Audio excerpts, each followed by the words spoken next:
मेरा नाम मुस्कान है। मैं एक मध्यवर्गीय हिंदू परिवार से ताल्लुक़ रखती हूँ। मेरे पापा के कपड़ों की एक छोटी-सी दुकान थी, जो मोहल्ले के नुक्कड़ पर थी। छोटा-सा कारोबार, लेकिन बहुत आत्मसम्मान और मेहनत से भरा हुआ।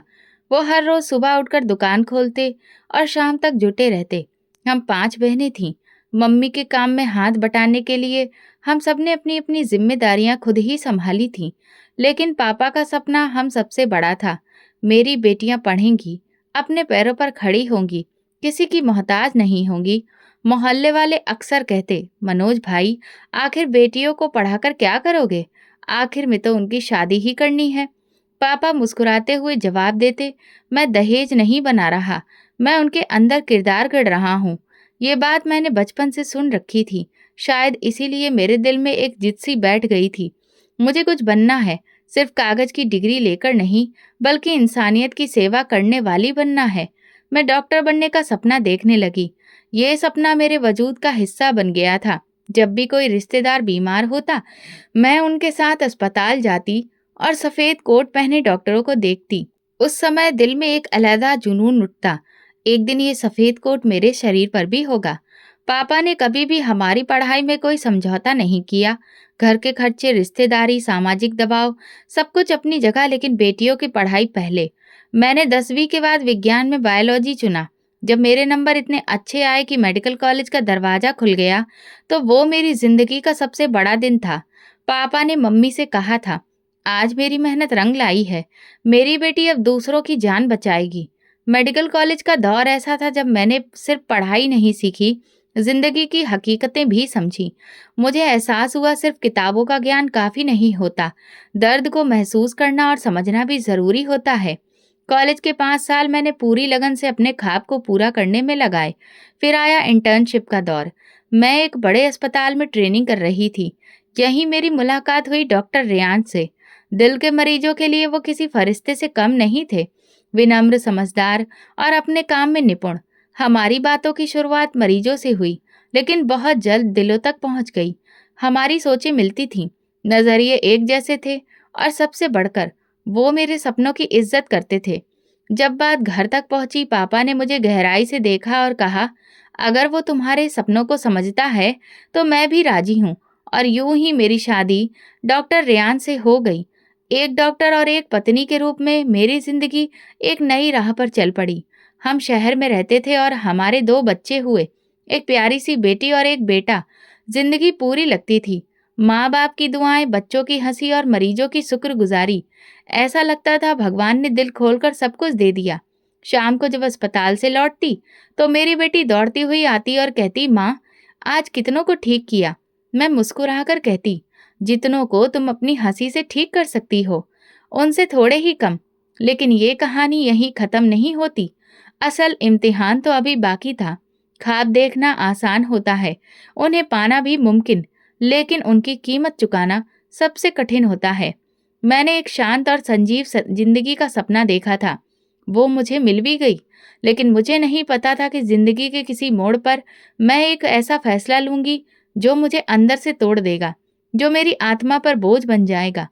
एक दिन अस्पताल से एक लेटर आया, डॉक्टर मुस्कान, आपकी अगली तैनाती पास के गांव के प्राथमिक स्वास्थ्य केंद्र में की जा रही है। मैं कुछ पल चुप रही। ये कोई साधारण तबादला नहीं था, महीनों का कार्यकाल था। गांव शहर से बस 5 किलोमीटर दूर था, लेकिन फर्क था सोच का, संसाधनों का और व्यवस्थाओं का। रियांस ने कहा, अगर चाहो तो हम एडमिनिस्ट्रेशन से बात कर सकते हैं, तुम्हें शहर में ही रहना चाहिए। मैंने जवाब दिया, शायद मेरी ज़रूरत वहाँ ज़्यादा है। गांव का अस्पताल मिट्टी और ईंटों का बना था। दरख्तों की छांव में, धूल उड़ते आंगन में एक थका हुआ सा माहौल था। अमला बस जैसे किसी जिम्मेदारी को निभा रहा था, बिना किसी उत्साह के। मैंने मरीजों से बात की, वार्ड का जायजा लिया। जो बात मुझे सबसे ज्यादा चौंकाने वाली लगी, वो था मरीजों का रवैया। खासकर महिलाएं ज्यादातर दबकर बोलती थीं, कुछ तो खुद बोल ही नहीं पाती थीं। उनके पति या सास उनके दर्द और लक्षण बताते थे। मैंने एक दिन एक नौजवान महिला से नरमी से पूछा, कुछ तकलीफ है? उससे पहले कि वो कुछ कहे, उसकी सास बोल पड़ी, डॉक्टरनी, बस दुआ करो बेटा हो। पिछली बार भी लड़की हुई थी। मैं सन्न रह गई। तो क्या बेटी होना कोई बीमारी है? सास की निगाहें झुक गईं, लेकिन फिर वही जवाब, अगर बेटा नहीं हुआ तो ससुराल में इज्जत नहीं रहेगी। ये बात रोज सुनने को मिलती। बेटा चाहिए वरना ताने मिलेंगे। मैंने नर्स सीमा से पूछा, ये सब यहाँ हमेशा ऐसा ही होता है? उसने धीरे से कहा, हाँ मैडम, यहाँ लड़की को आज भी बोझ समझा जाता है। एक दिन एक लड़की अकेली आई, न सास न पति, बस अकेली। मैंने सोचा शायद कोई अपनी मर्जी से आया है। ये सोचकर दिल को सुकून मिला। लेकिन जैसे ही वो बैठने लगी, दरवाजे पर एक कड़क आवाज गूंजी, ए, रुक जा, डॉक्टर से बात हम करेंगे। वो उसका पति था, गुस्सैल और रूखा, जैसे उसे जबरदस्ती लाया गया हो। डॉक्टरनी, सीधा सीधा बता दो बेटा है या बेटी, मेरे पास बर्बाद करने के लिए वक्त नहीं है। मैंने नॉर्मल लहजे में कहा, अभी तीसरा महीना है, और वैसे भी ये जानना या बताना कानूनन मना है कि बच्चा बेटा है या बेटी। वो कुछ पल चुप रहा, फिर गुस्से में दरवाजा जोर से बंद करके चला गया। लड़की की आंखों में आंसू थे। मैंने उसके कंधे पर हाथ रखा, तुम अपनी चिंता करो, दुनिया की नहीं। ये एक ग्रामीण इलाका था, सीमित सुविधाएं, बार बार बिजली गुल, दवाओं की कमी, स्टाफ अधूरा और मरीजों की भीड़। पर मेरी जिम्मेदारी थी। औरतों की आंखों में जो डर था वो धीरे धीरे भरोसे में बदलने लगा था। एक दिन एक बुजुर्ग महिला ने जाते जाते मेरा हाथ थामा और कहा, भगवान तुम्हें सलामत रखे बेटी, तुम जैसी कोई पहले नहीं आई। उसी दिन मुझे लगा कि शायद ये तबादला कोई इत्तेफाक नहीं बल्कि एक इम्तिहान है। लेकिन हर गांव में एक ऐसा घर होता है जहां सच्चाई कहने की इजाजत नहीं होती। यहाँ भी ऐसा ही एक नाम था, सरदार बलबीर। उसके नाम के साथ एक सन्नाटा चलता था और एक डर का साया भी। कई महीने बीत चुके थे, तब एक दिन एक नई मरीज आई। नाम था गंगा। लंबे घूंघट में सोने की चूड़ियों से लदी, साथ में दो औरतें, एक तेज नजरों वाली, उसकी सास और दूसरी नौकरानी। मैंने कहा सिर्फ मरीज अंदर आए, बाकी बाहर इंतजार करें। सास भड़क गई, हम भी आएंगे, यह हमारी बहू है। मैंने शांत स्वर में कहा, ये निजी जांच है, सिर्फ मरीज को इजाजत है। सास गरज पड़ी, तुम्हें पता नहीं ये कौन है? ये सरदार बलवीर की बहू है, जो हम कहेंगे वही होगा। गंगा शर्म से सर झुकाकर बैठी। मैंने पूछा, कोई तकलीफ तो नहीं? सास बीच में बोल पड़ी, बातों में वक्त मत गवाओ, बताओ बेटा है या बेटी? मैंने कहा, जांच करना कानूनन मना है और अभी तीसरा महीना ही है। सास ने गुस्से में मेज पर हाथ पटका, ये अस्पताल हमारे दम पर चलता है, तुम्हारे जैसे कई आए और चले गए, तुम्हें भी चलाना हो तो हमारे तरीके से चलाओ। मैंने गंभीरता से जवाब दिया, मुझे मरीज की सेहत की चिंता है, आपकी खुशी की नहीं। गंगा चुप थी, उसकी आंखें कुछ कहना चाहती थी, लेकिन सास की मौजूदगी में वो मौन थी। नौकरानी के बैग में झलकते गहनों में मानो हर सवाल का जवाब था। बाद में नर्स सीमा बोली, मैडम, आपने बहुत हिम्मत दिखाई है, सरदार के घर से टकराना आसान नहीं है। मैंने जवाब दिया, मैं किसी डर से अपना फर्ज नहीं छोड़ूंगी। कुछ दिन बाद गंगा अकेली आई, सिर्फ नौकरानी के साथ। मैंने नौकरानी को बाहर बिठाया और गंगा को भीतर बुलाया। इस बार उसके चेहरे पर थोड़ा भरोसा था। मैंने मुस्कुराकर पूछा, आज सासू माँ साथ नहीं आई? उसने धीमे से कहा, नहीं, मैं खुद आई हूँ। उन्हें पता नहीं, चेकअप के दौरान सब ठीक था। मैंने कहा, बच्चा स्वस्थ है, फिक्र की कोई बात नहीं। गंगा रुकी, फिर बोली, अगर बेटी हुई तो वो मार डालेंगे। मैं चौंकी, क्या मतलब? उसने बताया, सरदार बलबीर की पहली 2 पत्नियों से कोई औलाद नहीं हुई। अब मुझसे उम्मीद है, लेकिन उन्हें सिर्फ बेटा चाहिए। मैंने कहा, ये तुम्हारा शरीर है, तुम्हारा हक है, कोई और फैसला नहीं ले सकता। वो हल्के से मुस्कुराई, यहाँ औरत के शरीर पर भी उसका हक नहीं होता। गंगा अब नियमित रूप से आती थी, अकेली। एक दिन मैंने उससे पूछा, तुम्हारी सासू माँ तो बहुत ध्यान रखती थी, फिर अकेले क्यों आती हो? वो बोली, उन्हें सिर्फ इस बात की चिंता है कि बेटा हो। कुछ हफ्ते बीते, अल्ट्रासाउंड के दौरान मुझे बच्चे का लिंग पता चल गया। मेरा दिल बैठ गया। ये वही पल था जिसका डर था। गंगा ने पूछा, कुछ पता चला? मैंने ना सच बोला ना झूठ, बच्चा बिल्कुल ठीक है। फिर वो बोली, अगर बेटी है तो उसे बचा लीजिए, किसी को मत बताइए, मैं खुद उसे लेकर यहाँ से चली जाऊंगी। मैंने सिर हिलाया, लेकिन भीतर एक सवाल बार बार उठ रहा था, सच बताऊं या छुपा लूं? उसी दौरान अस्पताल में माहौल बदला बदला लगने लगा। सरदार बलबीर के गार्ड्स अस्पताल के बाहर खड़े रहते, अमला दबाव में था। एक दिन नर्स सीमा बोली, मैडम, सरदार के घर से संदेश आया है, आपसे मिलने आएंगे। शाम को जब मैं गाड़ी से घर लौट रही थी तो एक बाइक सवार आया, चेहरा ढका हुआ, हाथ में लिफाफा था। डॉक्टर साहिबा, सरदार साहब ने भेजा है। लिफाफा खोला। कल दोपहर को बताना है कि बेटा है या नहीं। ज्यादा चालाकी दिखाई तो अंजाम बुरा होगा। मैंने लिफाफा गाड़ी के डैशबोर्ड में रख दिया और सारी रात सो नहीं सकी।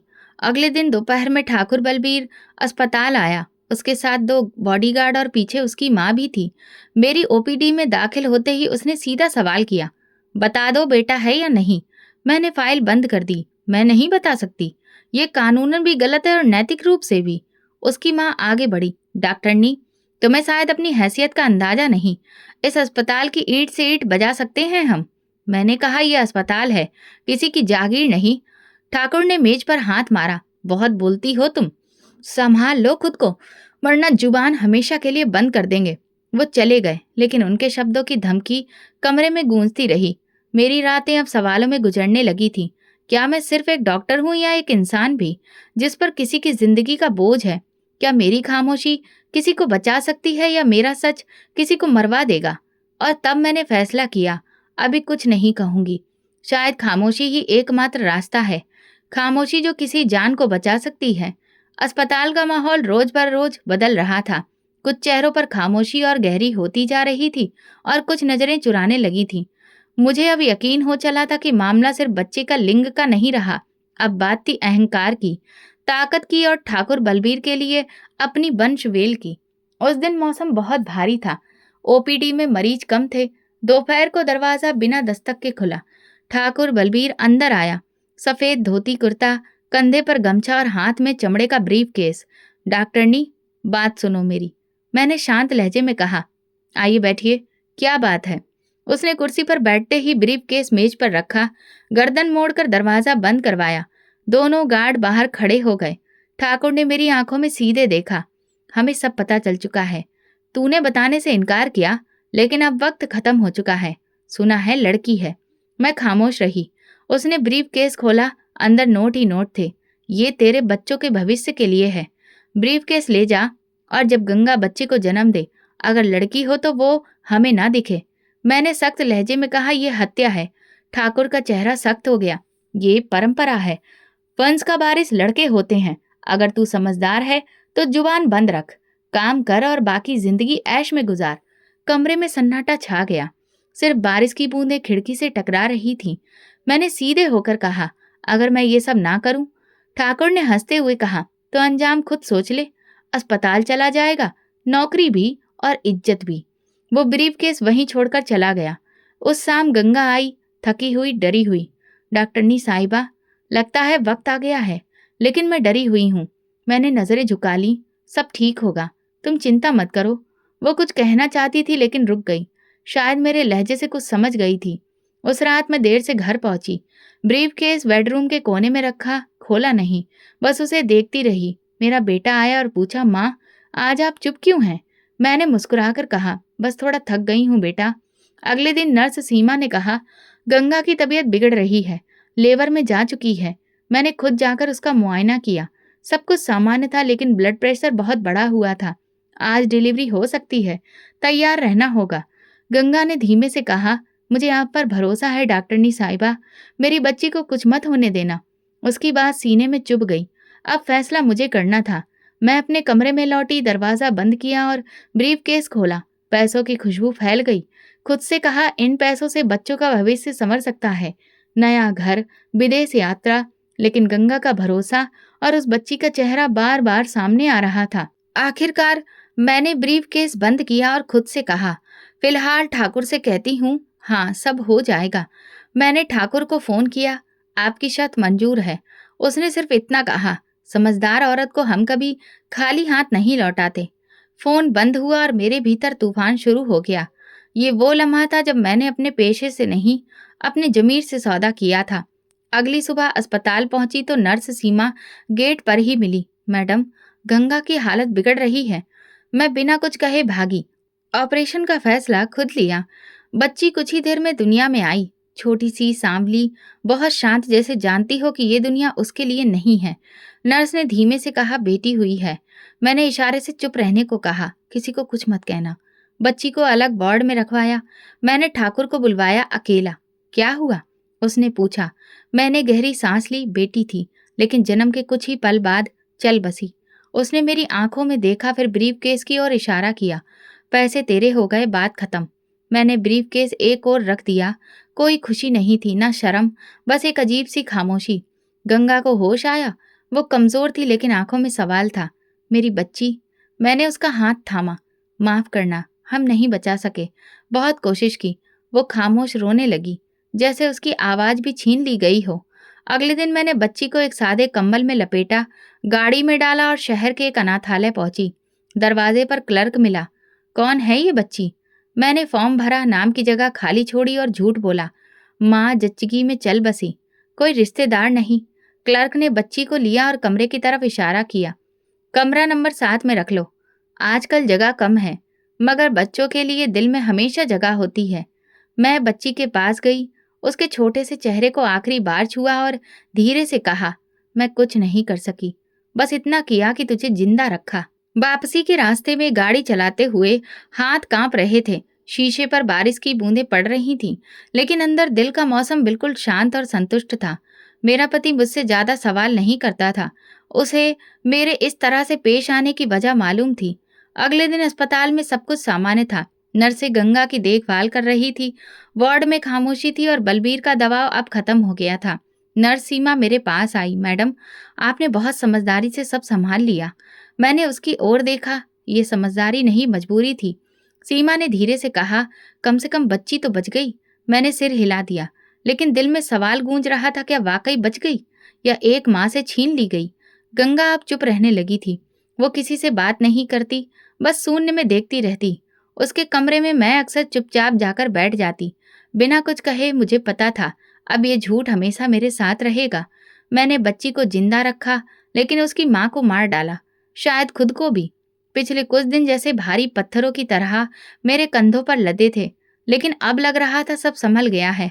बलबीर संतुष्ट, गंगा शांत, अस्पताल स्थिर, और मैं खुद को एक सफल डॉक्टर समझ रही थी। वो ब्रीफकेस अब मेरे स्टडी रूम की अलमारी पर रखा था। खोलने की जरूरत नहीं पड़ी, लेकिन दिल को तसल्ली थी कि अगर कभी कुछ हुआ तो पैसे सुरक्षित हैं। उस दिन अस्पताल से जल्दी निकली। गाड़ी में बैठते ही बेटे को फोन किया। माँ आ रही है, कुछ चाहिए? उसने कहा, माँ जल्दी आओ, बहन अकेली खेल रही है, आपको याद कर रही थी। मेरा दिल धीरे से धड़का। एक माँ के जज्बात जागे। रास्ते में बच्चों की पसंदीदा आइसक्रीम, बिस्किट और एक छोटा सा तोहफा लिया। मन बहुत खुश था। आज उनके साथ समय बिताऊंगी। घर पहुंची तो अजीब सी खामोशी थी। ना कोई हंसी, ना आवाज, ना ही कदमों की आहट। दरवाजा खोलते ही बेटा दौड़ता हुआ आया, आंखों में आंसू, कपड़े मिट्टी से भरे हुए। माँ, बहन सीढ़ियों से गिर गई। मेरे हाथ से सब कुछ छूट गया। झुककर बेटे को थामा। कहाँ है वो? वो मुझे कमरे में ले गया। बेटी जमीन पर बेहोश पड़ी थी। माथे से खून बह रहा था। सांसें धीमी थीं। मेरी ट्रेनिंग, मेरी हिम्मत, मेरी काबिलियत सब गायब हो चुकी थी। एक माँ रह गई थी जो अपनी बेटी को सीने से लगाकर बस चीख रही थी, आंखें खोलो बेटा, माँ आ गई है। पड़ोसियों ने मदद की, गाड़ी में डाला, अस्पताल पहुंचाया। इमरजेंसी में हर संभव प्रयास किया गया, लेकिन डॉक्टर ने बस एक वाक्य कहा, बहुत खून बह चुका था, दिमाग में चोट थी, हम नहीं बचा सके। समय रुक गया। मैं कुर्सी पर बैठ गई, जैसे जमीन खिसक गई हो। मेरी नन्ही सी बेटी जो सुबह कह रही थी कि शाम को मुझे अपना नया डांस दिखाएगी, अब सफेद चादर में लिपटी हुई थी। उस दिन ना बारिश थी, ना अंधेरा, लेकिन मेरे दिल में तूफान था। मैंने बेटी को गोद में उठाया और पहली बार खुद से नफरत की। शाम को सब लौट गए। मैं उसके कमरे में गई। उसकी छोटी छोटी चीजें, खिलौने, किताबें सब वहीं थे, बस वो नहीं थी। बिस्तर के कोने पर उसकी गुड़िया पड़ी थी, जिस पर उसने 2 दिन पहले नई चोटियां बांधी थी। हाथ कांपने लगे। अलमारी से ब्रीफ केस निकाला, जमीन पर फेंक दिया। करेंसी के नोट बिखर गए, पर मुझे लगा जैसे ये खून से सने हुए हों। रियांश, जो दिन भर ड्यूटी पर थे, रात को आए। मेरी आंखों में देखकर बोले, क्या हुआ मुस्कान, तुम अंदर से टूट चुकी हो? मैंने कोई जवाब नहीं दिया, बस वही एक बात दोहराई, भगवान ने मुझसे मेरी बेटी वापस ले ली। उन्होंने पूछा, तुम खुद को दोष क्यों दे रही हो? मैंने आंखें बंद कर ली, क्योंकि शायद मैंने किसी और की बेटी छीन ली थी। अगली सुबह अस्पताल जाने का मन नहीं हुआ, लेकिन जाना पड़ा। सीमा ने कहा, मैडम, गंगा की तबीयत अब थोड़ी बेहतर है, लेकिन वो बहुत चुप हो गई है। मैं चुप रही, कुछ नहीं कहा। कमरे में गई, गंगा लेटी हुई थी। उसकी निगाहें खिड़की से बाहर थीं। मुझे देखकर कुछ पल चुप रही, फिर धीरे से बोली, कभी कभी लगता है मेरी बेटी जिंदा थी, कोई उसे मुझसे छीन कर ले गया। मेरे कदम जैसे जमीन में धंस गए। मैंने मुंह मोड़ लिया। तुम्हें आराम की जरूरत है, ज्यादा मत सोचो। वो बोली, डॉक्टर मुस्कान, अगर आप भी माँ हैं तो समझ सकती हैं ना, वो खालीपन, वो चुप्पी, वो क्यों है। मैंने उसके सिर पर हाथ रखा। समय हर घाव भर देता है, लेकिन मेरे दिल ने उसी वक्त कहा, हर घाव नहीं, कुछ सारी उम्र रिश्ते हैं। उस रात मैं अनाथालय के बाहर खड़ी थी। अंधेरे में वो इमारत किसी गवाह की तरह मेरे सामने खड़ी थी। दरवाजा खोला, भीतर गई। रिसेप्शन पर बैठा आदमी बोला, जी मैडम। मैंने बस इतना कहा, बच्ची की खैरियत जानने आई हूँ। वो भीतर गया, फिर लौट कर बोला, वो बच्ची बिल्कुल ठीक है, हंसती है, खेलती है, लेकिन जब कोई माँ की बात करता है तो चुप हो जाती है। मैंने कहा, बस इतना ही काफी है। गाड़ी में बैठकर मैंने आंखें बंद कर ली। एक तरफ मेरी बेटी मिट्टी में थी और दूसरी तरफ वो बच्ची जिंदा थी, पर माँ के बिना। मुझे इंसाफ की ताकत पर यकीन था। किताबों में पढ़ा था, पर आज उसे जी रही थी। दिन बीतते जा रहे थे, लेकिन मेरे भीतर एक चीज नहीं बदली, वो खालीपन जो मेरी बेटी के जाने के बाद जड़ पकड़ चुका था। हर सुबह जब घर से निकलती, मेरा बेटा पीछे से आवाज देता, मम्मी, आज जल्दी वापस आ जाना, ठीक है। मैं मुस्कुराकर सिर हिला देती, लेकिन दिल कहता, क्या वाकई लौट आने से सब कुछ ठीक हो जाएगा। उस दिन जब अस्पताल पहुंची तो सीमा ने कहा, गंगा इन दिनों बहुत कमजोर हो गई है, क्या आप मिलना चाहेंगी। मैंने सिर हिलाया। कुछ देर बाद उसके कमरे में पहुंची। वो खिड़की के पास बैठी थी, गोद में गीता रखी थी, लेकिन निगाहें कहीं और थीं। मैंने धीरे से पूछा, क्या पढ़ रही हो। उसने जवाब दिया, दिल को सुकून देने के लिए पढ़ती हूँ, लेकिन कुछ असर नहीं होता। मैंने कुर्सी खींचकर उसके सामने बैठते हुए कहा, दिल का सुकून यूं ही नहीं आता। गंगा ने मेरी तरफ देखा, क्या आपको सुकून मिला। ये सवाल मेरे दिल में गूंज उठा, जैसे किसी ने आत्मा की दीवार पर पत्थर मारा हो। मैंने नजरें चुरा ली। मैं भी सुकून की तलाश में हूँ। उस रात मैंने स्टडी में जाकर ब्रीफ केस दोबारा खोला। नोट वैसे ही करीने से रखे थे, साफ, कीमती और बिल्कुल बेजान। मैंने उन्हें हाथ में उठाया और फिर बिना कुछ सोचे समझे चूल्हे में झोंक दिया। आग की लपटें उठी और नोट जलकर राख हो गए, और मुझे लगा जैसे किसी ने मेरे सीने पर रखी ईंट हटा दी हो। अगले दिन अस्पताल में मुकुल ने बताया, बलवीर फिर आया था। पूछ रहा था कि सब कुछ ठीक चल रहा है ना, किसी ने कुछ कहा तो नहीं। मैंने उसकी बात चुपचाप सुनी, फिर सिर्फ इतना कहा, अगर किसी दिन मैंने मुंह खोला तो पूरा सिस्टम हिल जाएगा। गंगा से मुलाकात अब एक आदत बन चुकी थी, लेकिन बातचीत कम होती थी। एक दिन वो मेरे ऑफिस में आई, दरवाजा बंद किया और धीरे से बोली, डॉक्टर मुस्कान, मुझे पता है कुछ गलत हुआ है। मैं चौंक गई। क्या मतलब। वो बोली, मेरे ख्वाब, मेरी नींद, मेरी ममता सब कहती है कि मेरी बेटी मरी नहीं थी, और आप भी माँ हैं, आप झूठ नहीं बोल सकती, कम से कम मुझसे नहीं। मैं चुप हो गई। हर लम्हा जैसे सदियों में बदल गया था। उसकी आंखें मेरी आत्मा को भेद रही थी। क्या आपने मेरी बेटी को बचाया था। मैंने नजरें झुका ली। कोई जवाब नहीं दे सकी। खामोशी का बोझ अब बर्दाश्त से बाहर हो चुका था। उस रात मैं घर में चुपचाप टहलती रही, कभी कमरे से रसोई, कभी रसोई से आंगन, और फिर आंगन से लौटकर ऊपर। ब्रीफकेस फिर से निकाला। इस बार सारी घड़ियां हाथ में ली और एक एक करके उन्हें कूड़ेदान में फेंक दिया। बेटा कमरे में आया। माँ, ये आप क्या कर रही हैं। मैंने हल्की सी मुस्कान के साथ जवाब दिया, कुछ बोझ हल्का कर रही हूँ बेटा। उसी पल मैंने तय कर लिया था, अब ये झूठ और आत्मा की आवाज साथ साथ नहीं चल सकते। सच बोलना ही होगा, चाहे उसका अंजाम जो भी हो। ठाकुर हाउस का माहौल उस दिन अलग था। दरवाजे पर खड़े गार्ड ने दूसरे को आंखों से कुछ इशारा किया, लेकिन किसी ने मुझे नहीं रोका। मैं सीधे ड्राइंग रूम में गई, जहां गंगा सोफे पर बैठी थी और बलबीर कोने में खड़ा सिगरेट पी रहा था। गंगा ने मुझे देखते ही खड़े होकर कहा, आप आ गई। मुझे पता था आप जरूर आएंगी। बलबीर ने सिगरेट का दूसरा कश लेते हुए मेरी तरफ रुख किया। डॉक्टरनी, ये हिम्मत कैसे हुई, यहाँ क्या लेने आई हो। मैंने उसकी आंखों में आंखें डालते हुए कहा, अपने जमीर का कर्ज चुकाने आई हूँ। गंगा ने तुरंत कहा, पहले मुझे बताइए मेरी बेटी कहाँ है, वो जिंदा है ना। बलबीर ने तेजी से कदम बढ़ाए और गरज कर कहा, एक शब्द और कहा ना तो यहीं खत्म कर दूंगा सब। गंगा उसके सामने खड़ी हो गई। ठाकुर साहब, आज ये मेरी मेहमान है, मेरी दोस्त है और मेरी बेटी की रक्षक भी। आपको इनकी बात सुननी ही होगी। बलबीर की आंखों में गुस्सा था, लेकिन वो खामोश रहा। मैंने आगे बढ़कर गंगा के पास बैठते हुए कहा, तुम्हारी बेटी जिंदा है। मैंने उसे अनाथालय में छोड़ा था। वो अब भी वहीं है और सुरक्षित है। गंगा की आंखों से आंसू बह निकले। उसने दोनों हाथों से अपना मुंह ढक लिया और रो पड़ी, मगर इस बार उसके आंसुओं में दुख नहीं, शुक्र था। मैं जानती थी, मेरा दिल कहता था कि वो जिंदा है। बलबीर अब अपने सब्र की सीमा पार कर चुका था। उसने कमर पर रखे हथियार की तरफ हाथ बढ़ाया और दहाड़ा, तूने हमें धोखा दिया।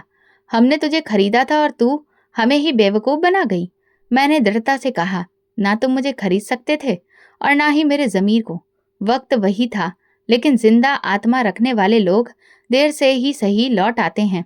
बलबीर ने बंदूक निकाली और फायर करने ही वाला था कि गंगा उसके सामने आ गई। नहीं, अगर एक भी गोली चली तो मैं पुलिस को सब कुछ बता दूंगी। अब ये सिर्फ मेरा या तुम्हारा मामला नहीं, कानून का सवाल है। बलबीर एक पल को ठिठका, फिर ताने के लहजे में बोला, तू बदनाम करेगी ठाकुर बलबीर को? गंगा ने उसकी आंखों में आंखें डालकर कहा, अगर सच में ठाकुर हो तो अपनी बेटी को अपना नाम दो, वरना मैं उसे अपना नाम देकर हमेशा के लिए यहाँ से चली जाऊंगी। मैंने नरमी से कहा, बेटी तुम्हारी है, हक भी तुम्हारा है। कमरे में सन्नाटा छा गया, जैसे वक्त ठहर गया हो। फिर बलबीर ने बंदूक को नीचे रख दिया और भारी कदमों से बाहर चला गया। गंगा ने मेरा हाथ थामा, चलो, मुझे मेरी बेटी के पास ले चलो। मैं उसके साथ अपनी सांसें जीना चाहती हूँ। हम गाड़ी में बैठे। पूरे रास्ते गंगा चुप रही। उसके हाथ प्रार्थना की मुद्रा में जुड़े थे, जैसे दुआ मांग रही हो। अनाथालय के गेट पर पहुंचते ही वहां का कर्मचारी मुझे पहचान गया। मैडम, सब ठीक है? बच्ची से मिलवाना है, मैंने कहा। हमें अंदर ले जाया गया और फिर वो पल आया जब दरवाजे पर वो छोटी सी बच्ची खिलौने से खेल रही थी। गंगा का दिल शायद वहीं थम गया। उसने धीरे से कहा, ये मेरी है? मैंने सिर हिलाया। हाँ, यही तुम्हारी बेटी है, जिसे दुनिया समझती थी कि अब नहीं रही। गंगा ने उसे गोद में उठाया, सीने से लगाया और बस रोती रही। धीमी धीमी सिसकियों में ममता, दर्द और सुकून सब शामिल था। बच्ची ने उसका चेहरा छुआ। शायद वो भी उस अनजाने स्पर्श को पहचान चुकी थी। मैं कमरे से बाहर आकर कुछ देर आंखें बंद करके खड़ी रही। दिल जैसे बोझ से हल्का हो गया, जैसे किसी ने बरसों पुरानी जंजीर खोल दी हो।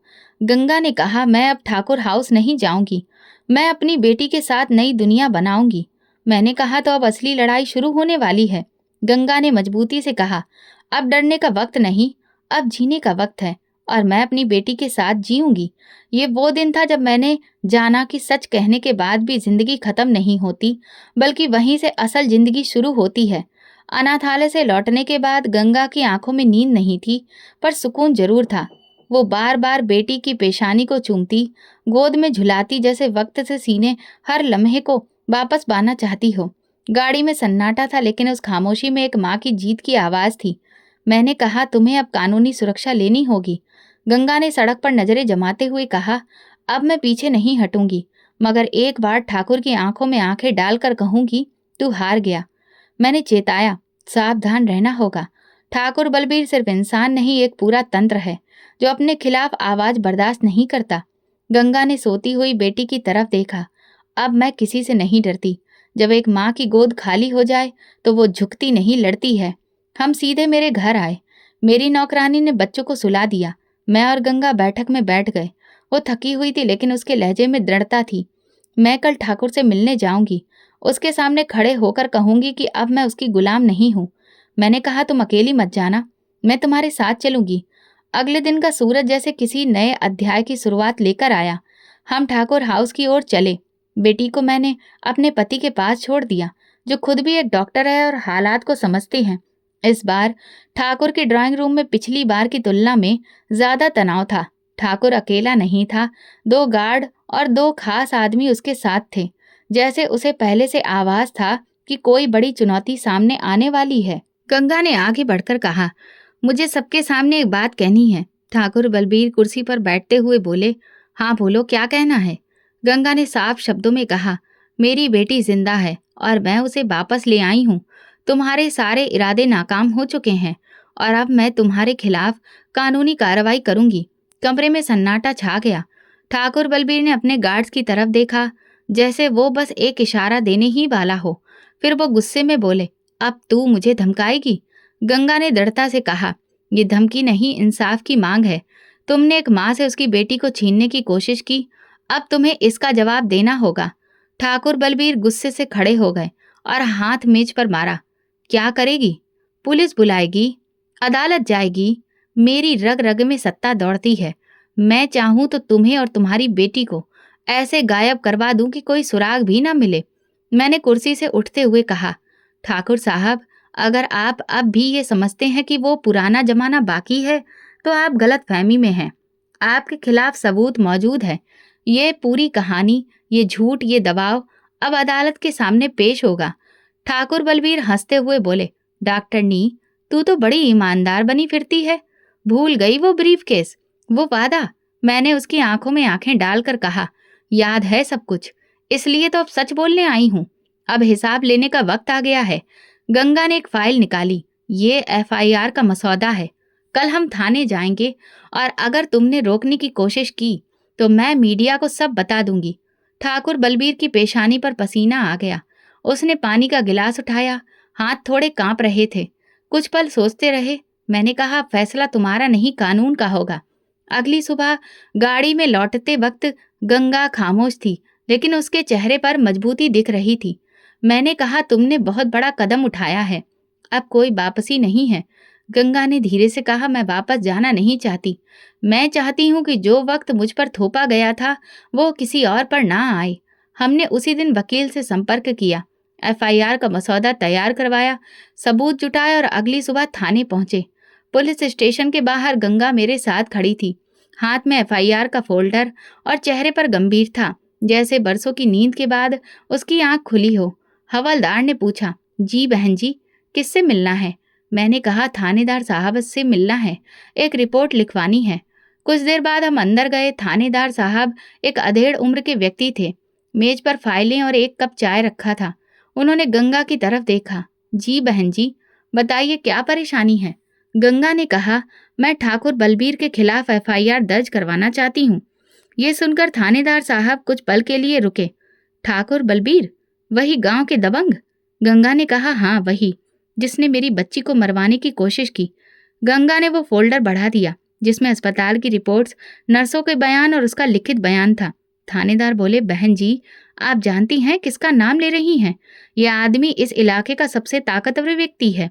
गंगा ने नजरें झुकाए बिना जवाब दिया, जानती हूँ, लेकिन मेरी बेटी की जान उससे ज्यादा कीमती है। अगर मैं आज नहीं बोलूंगी तो कल और माएं अपनी बेटियां खो देंगी। कुछ पल की खामोशी के बाद थानेदार साहब ने घंटी बजाई। एक सिपाही अंदर आया। इस रिपोर्ट को रजिस्टर में लिखो, पूरे विवरण के साथ, और सादे कपड़ों में 2 सिपाही भेजो ठाकुर के घर। उसे थाने बुलाया जाए। गंगा ने गहरी सांस ली, जैसे दिल पर रखा बरसों का बोझ थोड़ा सा हल्का हुआ हो। मैंने उसके कंधे पर हाथ रखा। ये सिर्फ पहला कदम है, अब पीछे मत देखना। दोपहर को गांव में खबर फैल गई थी। ठाकुर बलबीर के घर के बाहर लोग जमा होने लगे। कोई सुनने आया था, कोई देखने। जब ठाकुर को सम्मन मिला तो वो हंसा, पुलिस मुझे गिरफ्तार करेगी। लेकिन जैसे ही 2 कांस्टेबल अंदर आए और साथ चलने को कहा, वो कुछ पल को चुप हो गया। किस इल्जाम में?